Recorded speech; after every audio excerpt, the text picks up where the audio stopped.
Good afternoon, ladies and gentlemen. Welcome to the NetApp fourth quarter and fiscal year 2022 earnings call. At this time, all participants are in a listen-only mode. Later, we will conduct a question-and-answer session, and instructions will be given at that time. I would now like to turn the call over to Chris Newton, Vice President, Investor Relations. Thank you for joining us. With me today are our CEO, George Kurian, and CFO, Mike Berry. This call is being webcast live and will be available for replay on our website at netapp.com. During today's call, we will make forward-looking statements and projections with respect to our financial outlook and future prospects, such as our guidance for first quarter and fiscal year 2023, our expectations regarding future revenue, profitability, and shareholder returns, the value we bring to customers, our ability to drive continued growth in both our hybrid cloud and public cloud segments, and our ability to manage through the current supply chain environment, all of which involve risk and uncertainty. We disclaim any obligation to update our forward-looking statements and projections. Actual results may differ materially for a variety of reasons, including macroeconomic and market conditions, such as the continuing impact and uneven recovery of the COVID-19 pandemic, including the resulting supply chain disruptions and the IT capital spending environment, as well as our ability to gain share in the storage market, grow our cloud business, and generate greater cash flow. Please also refer to the documents we file from time to time with the SEC and available on our website, specifically our most recent Forms 10-Q and 10-K, including in the Management's Discussion and Analysis of Financial Condition and Results of Operations and Risk Factor sections. During the call, all financial measures presented will be non-GAAP unless otherwise indicated. Reconciliations of GAAP to non-GAAP estimates are posted on our website. I'll now turn the call over to George. Thank you, Chris. Thanks, everyone, for joining us this afternoon. Our solid fourth quarter results cap off a strong year. We made sustained progress against our strategic goals, successfully achieving our commitment to grow the business while delivering operating leverage in fiscal 2022. We gained share in enterprise storage with strong growth in all-flash array and object storage products. We expanded our public cloud business with robust expansion of customers, ARR, innovation, and routes to market. And most notably, we delivered record levels of gross margin dollars, operating income, and earnings per share. While the demand environment remains strong, macroeconomic uncertainty, including supply constraints, rising interest rates, inflation, and geopolitical conflict, has increased since we last spoke with you at our Investor Day in March. Navigating this complex and dynamic environment is testing our teams, and we are sharply focused on managing what is in our control. Backlog is elevated due to supply constraints, despite our excellent supply chain management, helping us meet as much of the demand as possible. I want to thank our global team for their disciplined execution and agile response to changing conditions. That we achieved all-time highs for gross margin dollars, operating income, and earnings per share in the face of these headwinds demonstrates our disciplined operating management. The turbulent environment also creates challenges for our customers, raising the urgency for data-driven digital and cloud transformations. We sit at the intersection of these mega trends as the complexities created by rapid data growth, multi-cloud management, and the adoption of next-gen technologies such as AI, cloud native, and modern application and data infrastructures create a sizable opportunity for us. At our Investor Day, we outlined our objective to deliver long-term value through sustained growth, and that thesis remains unchanged. Our critical role in helping customers achieve their transformation goals underpins our strategy and drives confidence for future growth. Public cloud ARR of $505 million grew 68% year over year, and the Q4 dollar-based net revenue retention rate remains strong at 159%. Before I get to the many highlights of the quarter, I want to address the fact that our public cloud ARR came short of our expectations. Demand for our cloud storage solutions was strong in Q4. We also saw a healthy number of new customer additions across both cloud storage and cloud operations services in the quarter. Unfortunately, these tailwinds were not enough to offset the lower than expected growth created by higher churn, lower expansion rates, and Salesforce turnover in our cloud operations portfolio. We understand the root causes of these temporary headwinds, and in FY23, our focus will be on returning these services to the growth trajectory we saw in the first 3 quarters of the year. We have made organizational changes to increase focus on renewal and expansion motions, and will continue to refine our go-to-market activities to better address the cloud operations market. Additionally, we have refreshed the sales organization and strengthened the leadership team. We believe strongly in the sizable opportunity created by our cloud operations portfolio, where we bring differentiated enterprise capabilities to cloud infrastructure management built on our long experience supporting a broad range of applications. Our differentiation in this space continues to receive third-party validation. Spot by NetApp was recognized as a leader and the only outperformer in GigaOm's radar for cloud resource optimization. As I noted earlier, our cloud storage services continue to perform well. Azure NetApp Files remains the standout here. Cloud Volume Service for GCP and FSx for NetApp ONTAP also had strong growth in ARR and customer additions, albeit off small bases. We continue to deliver significant innovation to help customers get the most from their cloud storage environments. AWS announced FSx for ONTAP support for single availability zones, lowering storage costs and improving performance, as well as its inclusion in the EC2 launch wizard, streamlining the selection of FSx for ONTAP as file storage for customers creating a new compute instance. These new capabilities unlock new use cases, expanding the opportunity for FSx for ONTAP. Our cloud storage and data management services are complemented by a cloud operations infrastructure management and optimization functionality. Together, these capabilities deliver an industry-leading portfolio of multi-cloud infrastructure services for stateful and stateless workloads. Now we're enabling customers to deploy applications quickly, easily, and cost-effectively on that multi-cloud infrastructure. For big data applications with Spark on Kubernetes, for managed desktops with Spot PC, and for open source database, data pipeline, and workflow applications with our most recent acquisition, Instaclustr. Instaclustr delivers open source data and workflow applications as a fully managed service. Instaclustr will leverage our best-in-class infrastructure services, Cloud Volume Storage Optimization, Spot's compute optimization, and Cloud Insights monitoring and troubleshooting to make it easier and faster for customers to build, deploy, and operate cloud applications. This will enable us to deliver more value to cloud operations teams and capture more revenue from those same buyers by delivering new services, as well as through the significant synergies with our cloud storage services. I am excited to welcome the Instaclustr team to the NetApp family.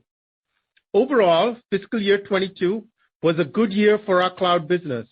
We doubled public cloud segment revenue from $199 million in fiscal year 21 to $396 million in fiscal year 22.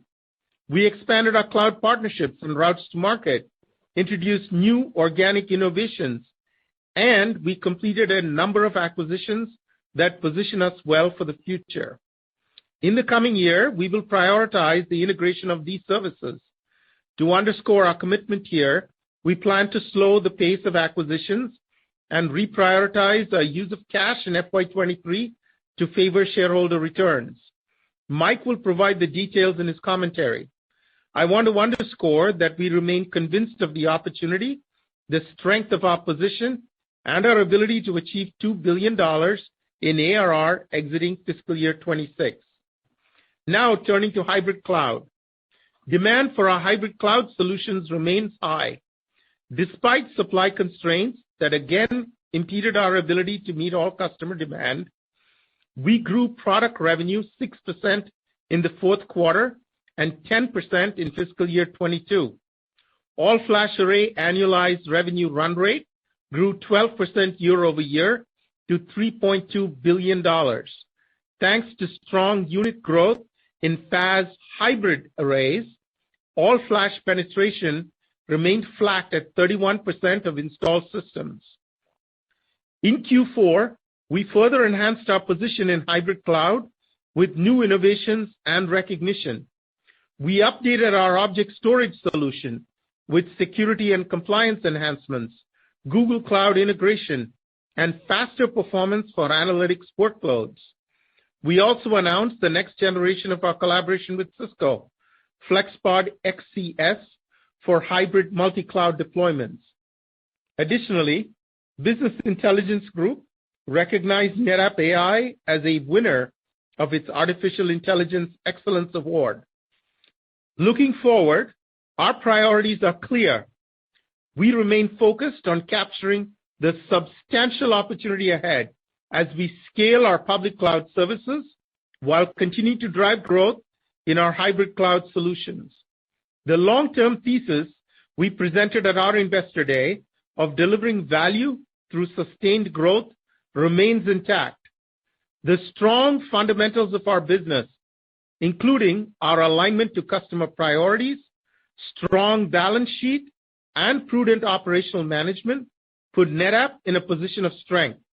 I want to underscore my confidence in our strategy, our execution, and the value we bring to all our stakeholders.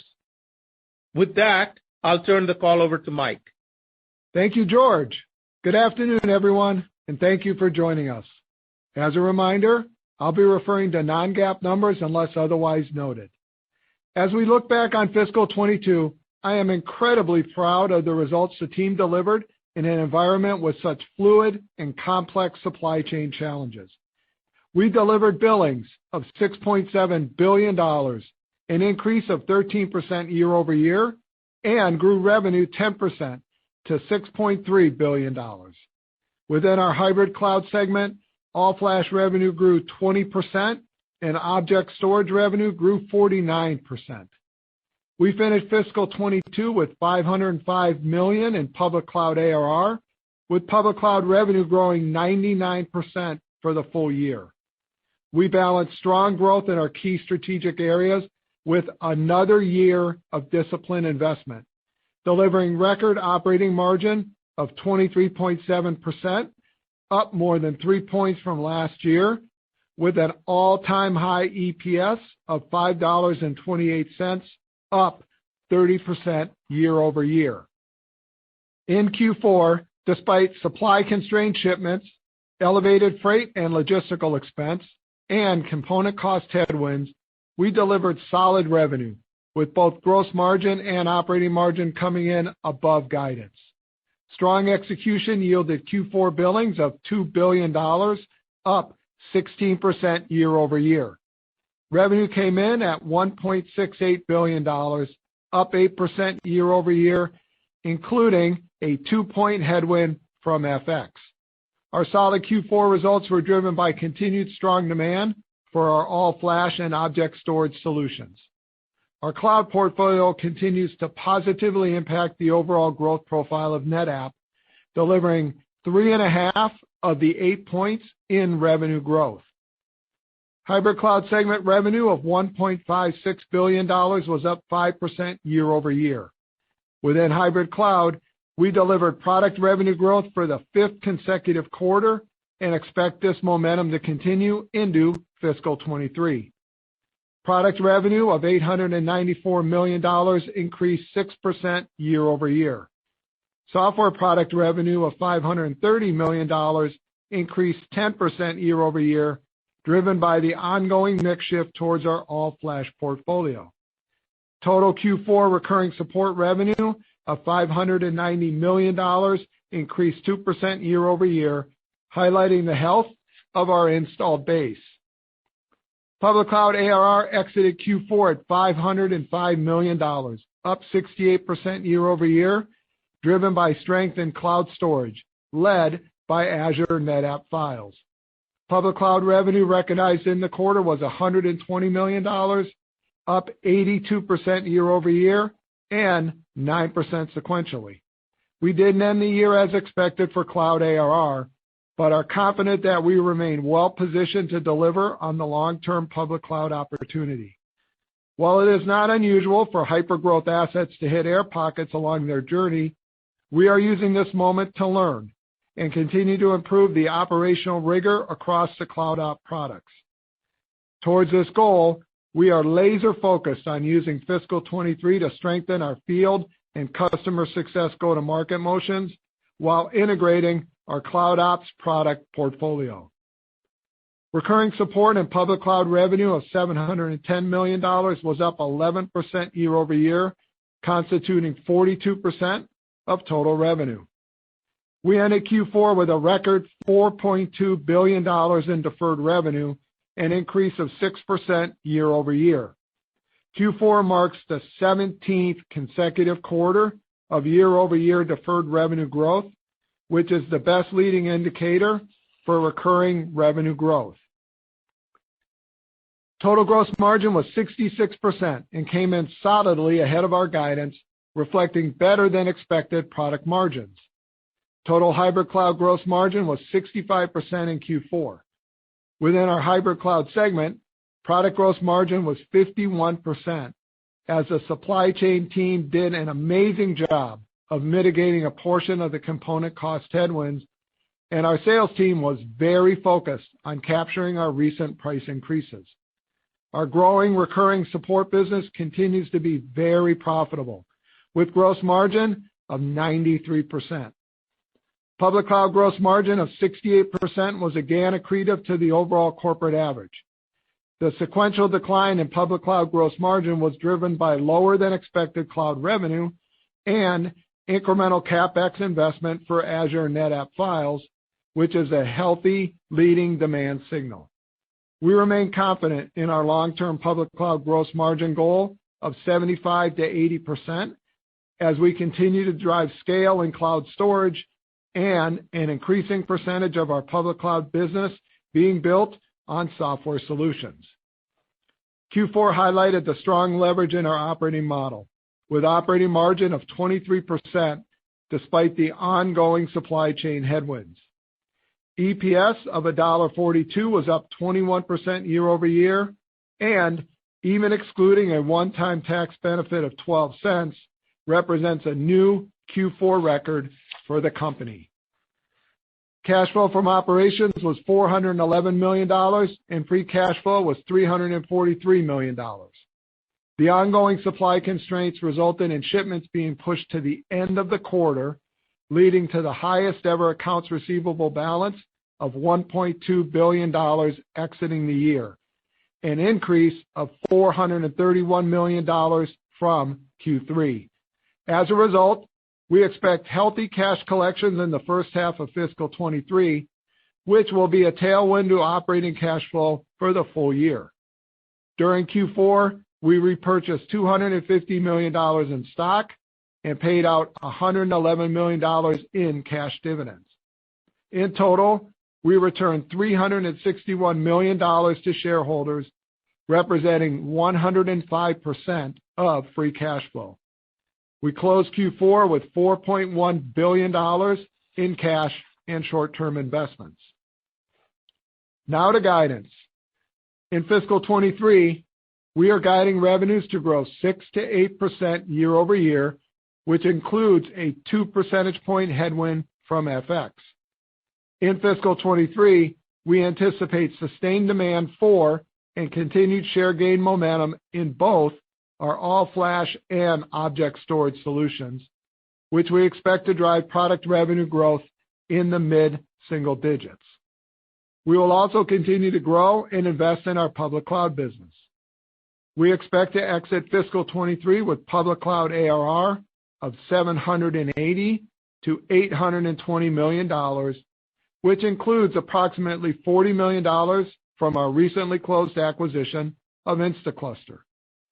At the ARR midpoint, we expect our public cloud segment to drive 4 points of total company revenue growth in fiscal 23.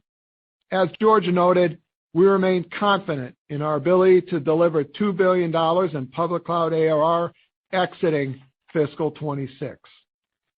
In fiscal 23, we expect gross margin to range between 66 and 67% as elevated component costs and logistical expenses from supply constraints continue to weigh on product margins.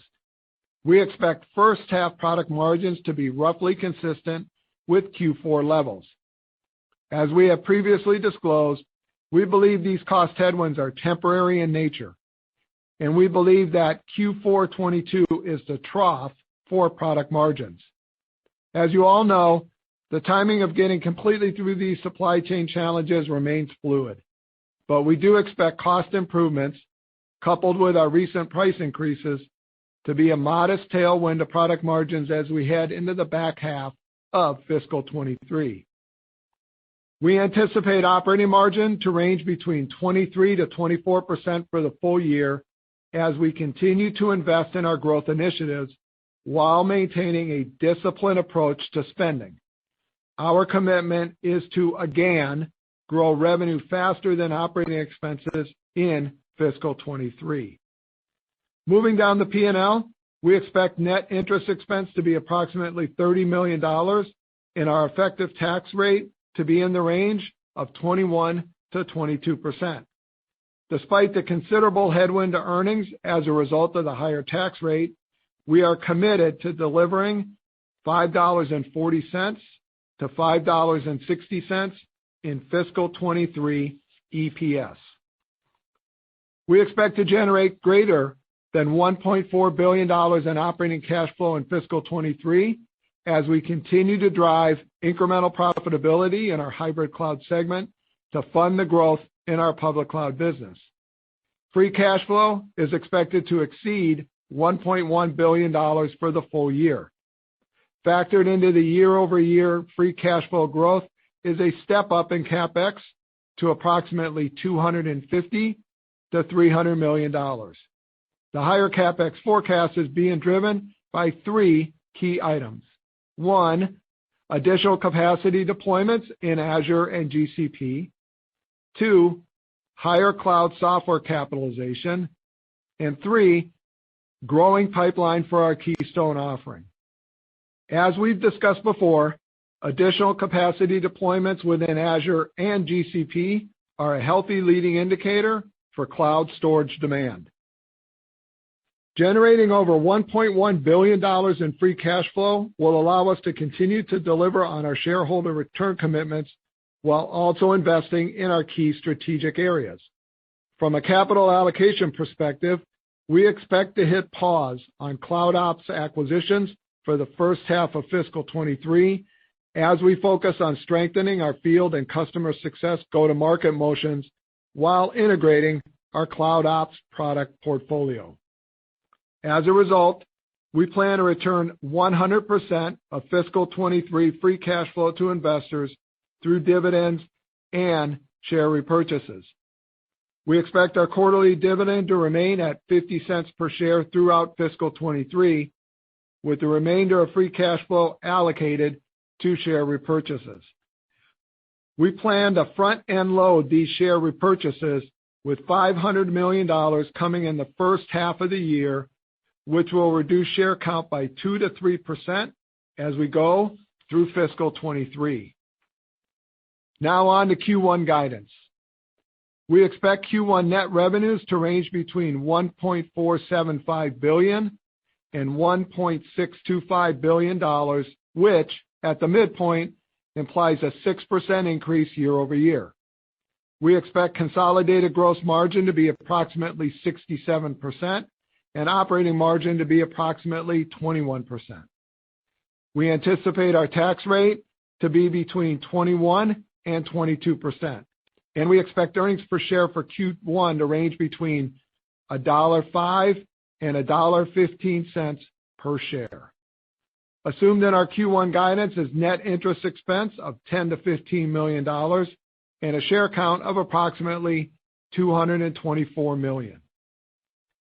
In closing, I want to thank the entire NetApp team for the outstanding dedication, focus, and hustle in delivering strong fiscal 22 results in a very fluid environment. We remain disciplined and committed to the long-term thesis we shared with you as we continue to navigate the dynamic supply challenges to meet as much customer demand as possible. We are confident, enthusiastic, and incredibly focused on our long-term strategic priorities and the tremendous growth opportunity we see over the next several years. I'll now hand the call back to Chris to open the call for Q&A. Chris? Thanks, Mike. Operator, let's begin the Q&A. Thank you. As a reminder, to ask a question, you will need to press star 1 on your telephone. We ask that you please limit yourself to one question and one follow-up question. You may then return to the queue. To withdraw your question, press the pound key. Please stand by while we compile the Q&A roster. Our first question will come from Jim Suva with Citigroup. Please go ahead. Thank you. Based upon the results and your competitors who've also reported, it looks like NetApp has been gaining significant share, which is great.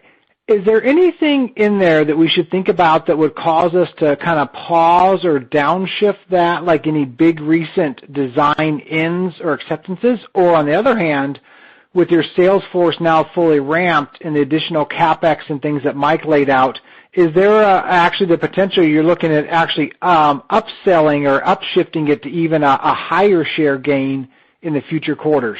Thank you. I think if you look at the dynamics of this past year, demand was strong and consistent throughout. We were gated by supply, particularly in the back half of the year. That certainly was true even in Q4. We feel very good about our competitive position as we outlined at our Financial Analyst Day, and we continue to see cloud storage has been a really strong addition to the portfolio. The number of net new to NetApp customers, meaning those that do not have our storage on premises, that bought cloud storage, continues to be strong. So we get to cross-sell additional on-premises workloads in the future. And I think with regard to the performance of our flash portfolio throughout the year and the growth of Object, the second growth engine in our on-premises portfolio, we feel really good. So thank you for the question, Jim. Thank you, and congratulations. Thank you. Thank you. Our next question will come from Amit Daryanani with Evercore. Please go ahead. Yep. Thanks a lot for taking my question. I guess, George, I was hoping you'd talk a little bit about some of the headwinds that you saw on the cloud services side that impacted the AR number this quarter. I know you talked about 3 issues. Maybe you can just elaborate on kind of what these things were. And really, the important part would be to understand your ability and conviction to resolve these and the timeline to resolve these. And my follow-up, just related to the same question around is, when I think about the 60% growth rate you're implying on the cloud services for fiscal 23, is there some linearity that I should be thinking about? Maybe the back half has struggled versus the first half. That would be helpful as well. Thank you. I'll have Mike. Thanks for the question, Amit. I'll have Mike just start walking you through the specifics. I'll talk about the remedies, and then we'll come back to guidance. Perfect. Thank you, George. Amit, thanks for the question. So, hey, when we talked to you folks in February and we were looking at Q4, we had raised our expectations on the strength of Q3. We had expected Q4 to be largely consistent with what we saw in Q1, 2, and 3. And, we expected to see some continued growth in Spot and Cloud Insights. We did know that there were some significant renewals in Cloud Insights. So as we went through the quarter, especially as we got into April, We saw increased churn in Cloud Insights. As you know, a good bit of the sales there are helping our customers move from their OCI, their on-prem solution, to the cloud solution, and some of them are still trying to find their way there. Spot, we saw lower expansion. As you know, we have seen in the first 3 quarters a good bit of expansion in that business as they've deployed more into the cloud, and that didn't come through as expected. And then we did see higher sales and customer success turnover, especially in the Spot group. So that's what happened in Cloud Ops. I'll now turn it back to George, and then I'll come back on your question on seasonality. I think with regard to the remedies and the overall portfolio, listen, we feel good about the customer adds across the portfolio. Cloud storage was a strong number. With regard to specifically how we're addressing the Cloud Ops portfolio, we have refreshed the sales team. So a lot of the churn in the sales organization is behind us. We do have a newer set of members, so it'll take time to ramp them. We have brought on a new experienced leader for our Spot portfolio who led enterprise sales at Splunk. We have brought on, as you might have seen, a new senior vice president for customer success who was a senior executive at Informatica, and a leader for our renewals and customer success motion in the field, who was the leader of that renewals and sales at Palo Alto. So much stronger team at the top with a focused mission around our Cloud Ops portfolio and driving renewals and customer success. A couple of other things that we've learned, right? We've learned that we need to integrate these acquisitions more quickly, particularly on the go-to-market side, and we are taking that lesson learned and applying that to our InstaCluster acquisition, as well as the work that we're doing to integrate the product portfolio more quickly so that it's easier for customers to buy. Now I'll have it back to Mike to talk about how that impacts guidance for next year. Thank you, George. So Amit, on the numbers, I just want to walk that for you. So we ended the year total ARR at 505. The midpoint of guidance is 800. That does include $40 million from InstaCluster. So let's do the organic business first. 505 to 760 at the midpoint, which implies about a 50% growth during the year. And then you add the $40 million exiting the year from InstaCluster. That gets you to the 800. Hey, as we go through the year, we feel really good about several drivers of growth that we should start to see accelerate as we go through fiscal 23. Number one, we have added a good bit of sales capacity. You see it in the OpEx numbers, not only in 22, but we will in the first half of 23. We are excited about the ramp of FXS ONTAP as well as GCP as we go through the year and have those become more meaningful contributors. As I talked about in my prepared remarks, we continue to invest a lot in the capacity for ANF specifically.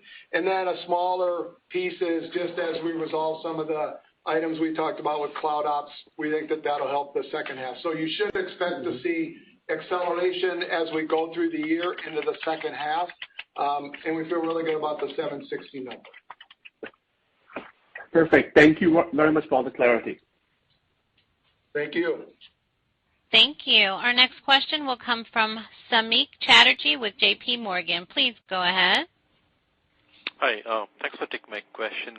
I guess, George, in relation to your public cloud, sort of the air pocket that you're seeing, it does look like you're implying that most of the headwinds have stemmed from a go-to-market sort of execution. Just wanted to sort of maybe ask for a bit more color there of what gives you confidence it's just a go-to-market approach, or if to sort of the decision to stop acquisitions, what gives you the clarity at this point that it's not a sort of additional services that you need to add to round out the portfolio, sort of what's giving you that clarity is just a go-to-market execution at this point? And I have a quick follow-up for Mike. Thank you. We saw strong adoption of our services. I think, as we mentioned in prepared remarks, a strong number of customer additions. I think the places where we can do a better job is really customer success and cross-sell and upsell, which is work that's in front of us. I think that's also requires some integration work in the product portfolio to make it easier for the sales organization to do that cross-sell and upsell. Some of that integration work is completed, others is in process, and you will see us integrating InstaCluster quickly into the NetApp portfolio so that it can take advantage of all of our differentiated infrastructure services, storage, Spot, Cloud Insights, so that we can hit the ground running pretty quickly with all of that differentiated platform behind them. So I would say within the quarter, it was mostly go-to-market execution. I think to aid the go-to-market team, we also have work to do on the product side, which we're accelerating and trying to accelerate the integration of InstaCluster into NetApp. Good.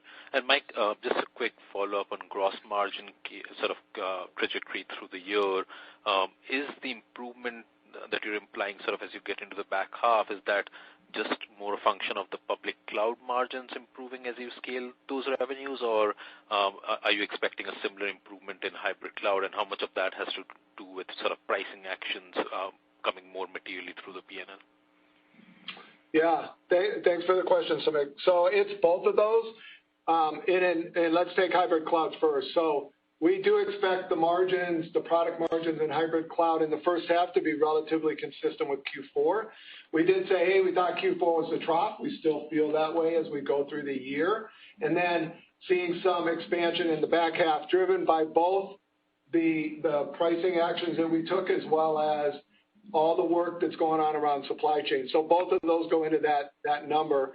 And then from a public cloud perspective, there's several drivers of that increased gross margin that we've talked about. Hey, scaling that business as ANS scales and utilizes those assets better, more software and growth in that business. So it's both of those that will add to the margin, and that breaks that apart. You'll also see when you go through the numbers, hey, the cloud gross margins are starting to be a pretty significant contributor to the growth as we go into 23 and beyond.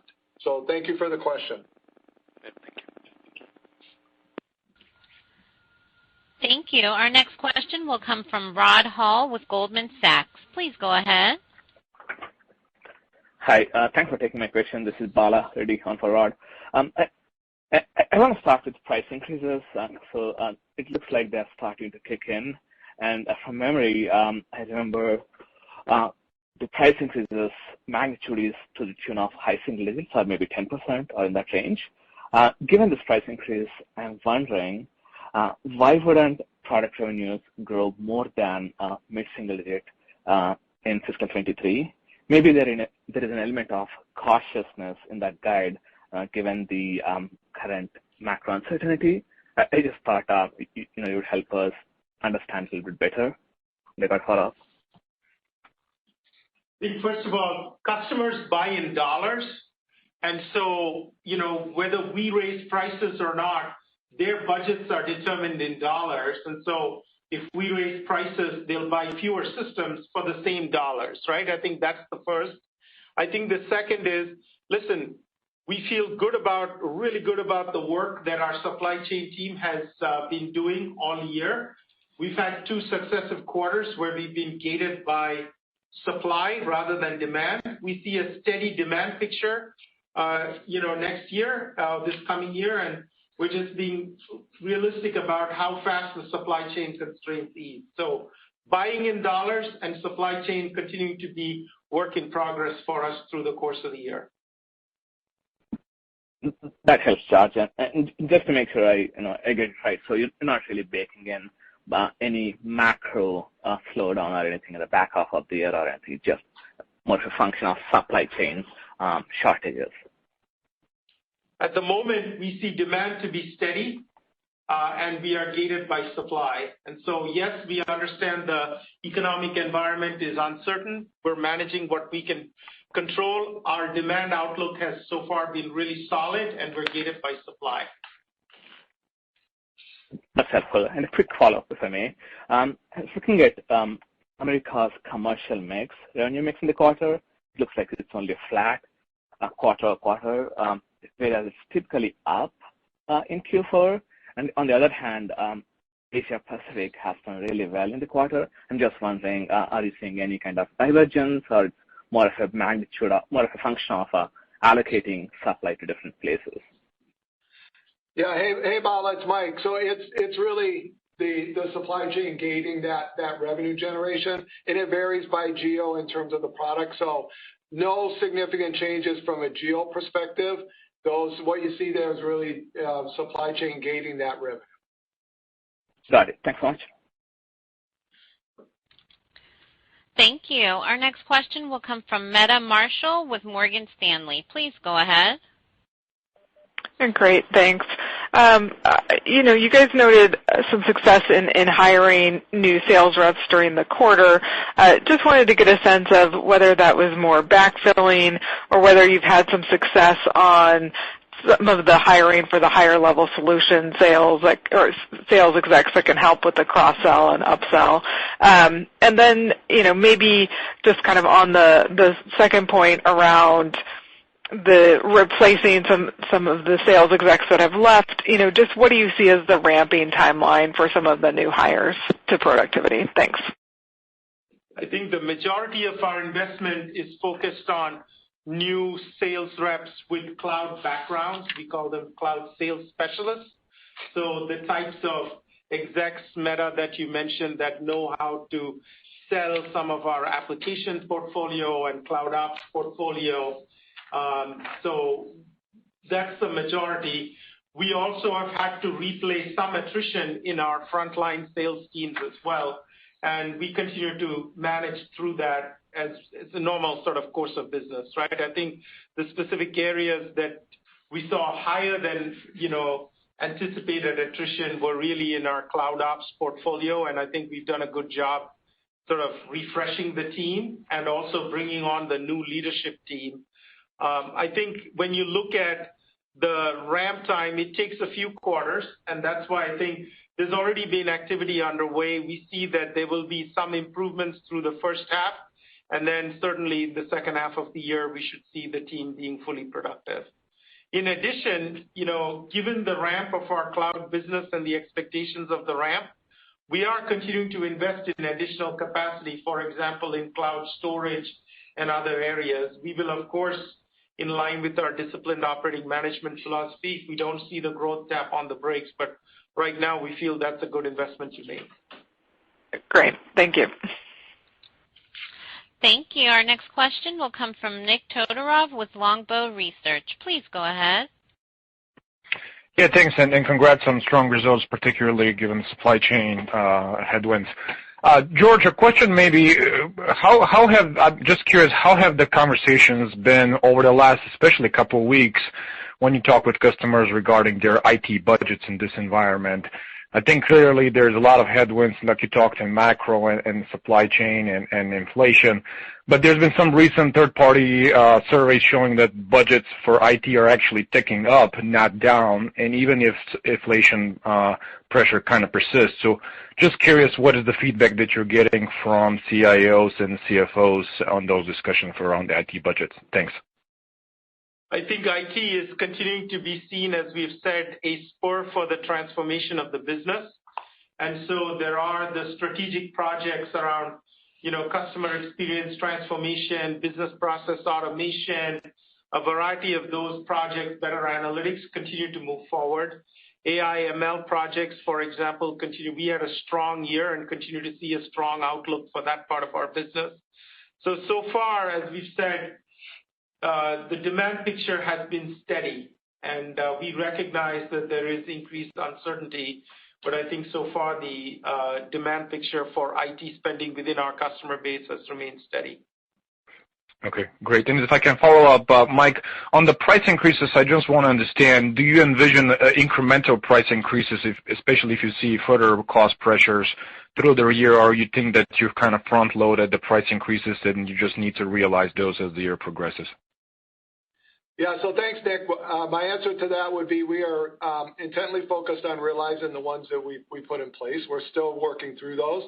So at this point, that's our focus. We'll see what the rest of the year holds. Never say never, but our focus right now, Nick, is realizing those other two price increases. Got it. Thanks, guys. Good luck. Thank you. Our next question will come from Sidney Ho with Deutsche Bank. Please go ahead. Thanks for taking my question. In terms of your billings, obviously very strong billings of over $2 billion for the quarter. It's always strong in the second half of the fiscal year, and that's also the case this past year. Are there any trends within the billings that you would highlight that suggest maybe customers are putting in orders longer than they did historically because of maybe some concerns of supply constraints? Maybe just asked differently, how do you monitor the health of these billings? Thanks. Hey, Sidney, it's Mike. So great question. So thank you. So in Q4, we saw billings growth of 16%. As you know, billings is revenue plus change in deferred. Largely on a quarterly basis, when you see billings and revenue come in differently, it's going to be driven by the timing of support, not only on point of sale, but also renewals, and that's exactly what happened in Q4. Keep in mind that a lot of our initial transactions will come with 3 years of maintenance, so you will get some variability on when those renew. So if you bifurcate the 16%, about 12% of that growth came through support renewals, and thankfully a lot of that was in software support, so that bodes well for all of us. And that was really based on the timing of some renewals, not only initial sales, but also renewals. So we watched that very carefully. We watched duration, and when you look at deferred revenue, you see some of that did go into long-term, so we did see some longer-term renewals, typically related to initial sales.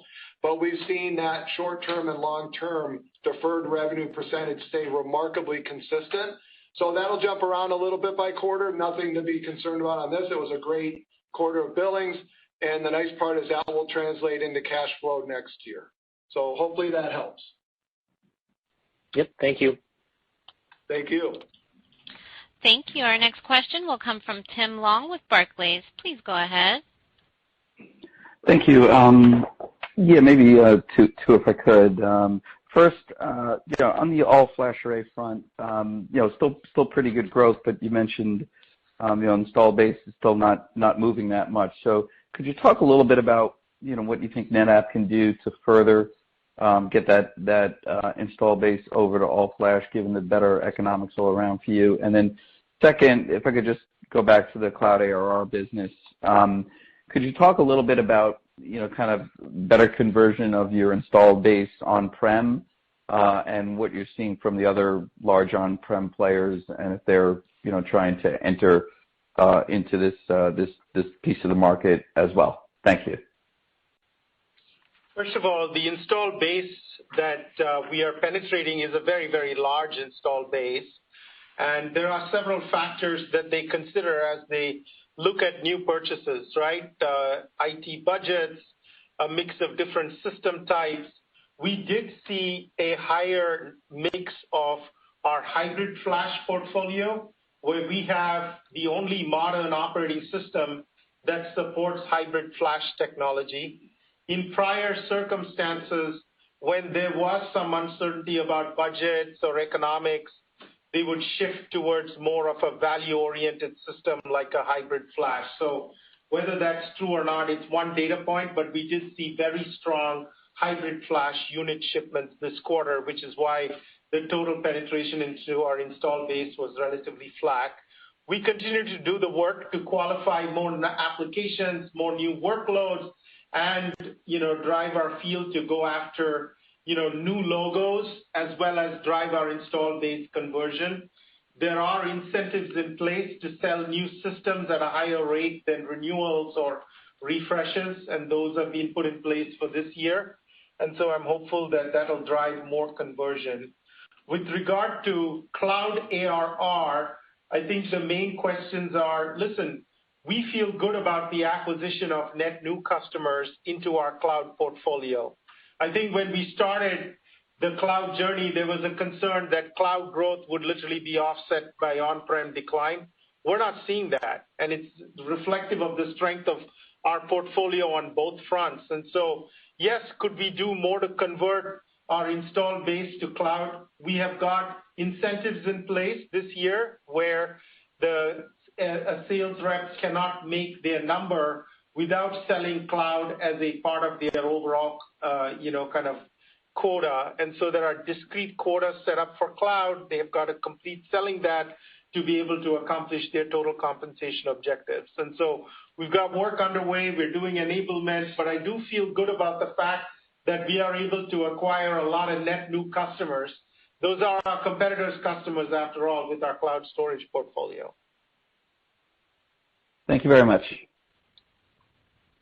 Thank you. Our next question will come from David Vogt with UBS. Please go ahead. Great. Thanks for taking my questions, guys. Just a quick question on the acquisition strategy. So before you decided to hit pause, can you kind of discuss how the pipeline was shaping up and how sort of the opportunities might have looked for that particular strategy given the repricing that we've seen in both the public and the private markets?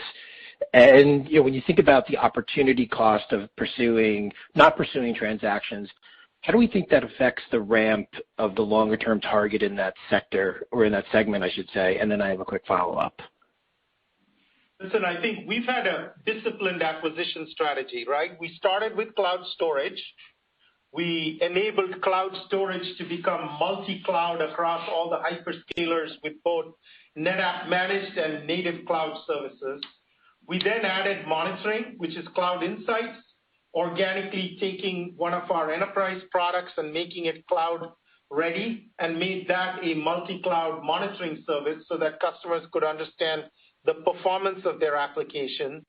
Then we brought in Spot, which gave us the complement for compute that we had with storage, right, our organic storage. So now we've got a multi-cloud infrastructure services portfolio that's truly unique in the market, and we're adding applications deliberately, right? So we're not trying to be in every application. We've got specific applications that leverage the full portfolio of our infrastructure services.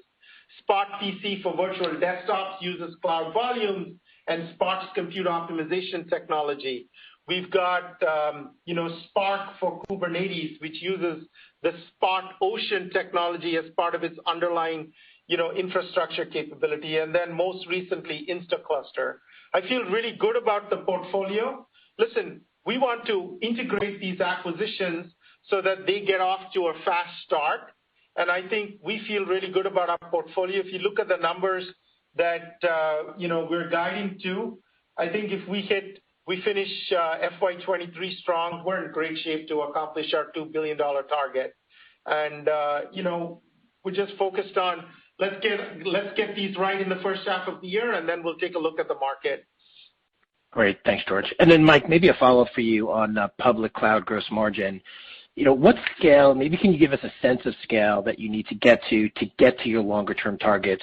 Because even if I look before this quarter, sort of the incremental gross margins, have been running in the low 70s as you invest in the business, and obviously there's some cost absorption issues. Or maybe it's helpful if you can give us sort of an order of magnitude of what that delta might look like from a margin perspective, so we could see the roadmap to that 75+% public cloud gross margin that you sort of targeted out there. Thanks. Yeah, hey, thanks, David. So I would answer that by saying, hey, by the time we get to $1 billion in ARR, and I'm going to break it up for you a little bit, we would certainly expect to see us getting very close to at least the bottom of that range. And there's two major drivers to that ramp. In Cloud Ops, the majority of those products are software cloud-based. As those continue to grow, they are accretive to not only cloud, but certainly the total company. And hey, the other big driver here is in cloud storage. We are continuing to invest a good bit for all the right reasons to drive growth in ANF and GCP. As we've talked about, when it comes after a couple years, as we start to modulate that CapEx investment, those are being depreciated over 3 years. That depreciation is going to start to cap out. It's going to have a significant positive impact to gross margins because now we're going to benefit from utilizing those assets longer than their accounting life because their useful life is quite a bit longer. So of all the stuff we've talked about, I feel really good about getting to 75, at least at the bottom end, because of all those items. And to your earlier question, acquisitions will focus around those software and cloud assets as well. So all of those things added together make me feel really good about that range. So I would have just Great, add that's one incredible. more. That's helpful. Yeah, hey, if I were to just add one more, FSX is a software-only solution. So as that ramps, that's also accretive. Great point. Thank you. Yeah, no, the clarification's very helpful. Thanks, guys. Thank you. Our next question will come from Simon Leopold with Raymond James. Please go ahead. Thank you very much for taking the question. First, I just wanted to see if maybe we can clarify what happened to gross margin for the public cloud in the quarter with the step down. Was there any new significant investments being made in terms of the deployed footprint ahead of revenue, given that you're not facing the same kind of input cost issues? That's just clarification. And then in terms of my longer-term question, I'd like to see what you're hearing in terms of the demand side that's influencing your forecast for the public cloud services revenue outlook. I heard a lot about the execution and the internal aspects, but I want to get a better understanding of the demand side of that equation. Thank you. Sure. So, hey, Simon, it's Mike. I'll do the gross margin first. So a couple things. It did dip down a little bit from, I believe, 71 to 68. There were two major drivers of that. Number one is a little bit lower revenue. Obviously, there is some fixed costs in there. The other part is we've continued to invest in the capacity specifically for ANF. Even though we are largely for our CapEx number for fiscal 22 right about where we guided, there was a mix shift. Candidly, we spent less in facilities because I'm going to bring up supply chain again. We had a little issues there that got pushed in 23. And for all the good reasons, we actually deployed more capacity for ANF. Now that depreciation hits right away, and then the ARR builds. So those were the two major drivers. As we go through fiscal 23, our goal is to get back to that 70%. Instacluster will come in at, call it, mid-60s margin, and we expect that to fully get to about 70 exiting the year. And then as we continue to build ARR and leverage the existing footprint, that's why we feel good about getting back to 70 by the end of the year. So those are the margin puts and takes. On demand, we feel good. Listen, we had strong customer adds across the portfolio in the quarter. We continued to see good dollar-based net retention rates of 159%, so we feel good, and we're really focused on going and capturing the demand. Cloud continues to be a place where we see customers prioritizing investment. Thank you. Thank you. Our next question will come from Wamsi Mohan with Bank of America. Please go ahead. Yes, thank you. On gross margins, you thought that 4Q would be the bottom in gross margins. I think you're saying that again today, but you're also saying first half will be roughly at the same level for this in the next quarter. Is that the trajectory you had expected last quarter, or did things change that is causing you to bump along the trough margins for a longer time, especially given that fiscal 2Q you typically have a much richer mix from federal that should be helping your gross margins tick up higher? And I have a follow-up. Listen, I think what we've said is the first half of this coming year will be relatively similar to what we had in Q4, which is substantially better than what we realized a substantially better outcome than what we feared going into the quarter. I think what we said is second half of the year is a modest tailwind to the first half of the year. We see improvements in the supply chain through the course of the year. I think, COVID-related freight should get better. I think the amount of open market purchases should hopefully get better over time. I think we're being a little bit cautious about where we are in the course of the year, but overall, I think that's the picture. Okay, thanks, George. And just as a clarification, I know you made several comments around PCS tracking a bit weaker than expected, but as you're mapping this onto longer-term targets, can you give your thoughts around, hitting pause on Cloud Ops M&A, which is a big part of the overall long-term guide? I mean, it's a substantial part of how you were originally getting to your long-term guide, especially in light of the fact that valuations seem to have come down. You just did Instacluster. Just wondering if hitting the pause is more some cautiousness about the rate and pace of trajectory, or is it about the speed of integrating some of these assets that you have acquired, especially given the valuation compressions that we've seen in the market? Thank you. Listen, we don't expect the valuation compression to go away, right? I think we see that at the start of the journey. And so we see plenty of opportunity ahead to do inorganic moves. I think the focus we're trying to bring is, first of all, in our outlook, we feel really good about the outlook. We wouldn't guide the year to a strong number if we didn't feel that way. We see continued strength in organic innovation, for example, cloud storage and cloud insights. We've done a substantial number of acquisitions in cloud ops, and we're going to take a little bit of time to integrate them on the product side and integrate them on the go-to-market. I think it's prudent, it's disciplined, and we feel very, very good about our portfolio, not just in cloud storage, but in cloud ops as well. Okay. Thanks, George. Thank you. Our next question will come from Aaron Rakers with Wells Fargo. Please go ahead. Yeah, thanks for taking the question. I'll try and slip in two real quick if I can.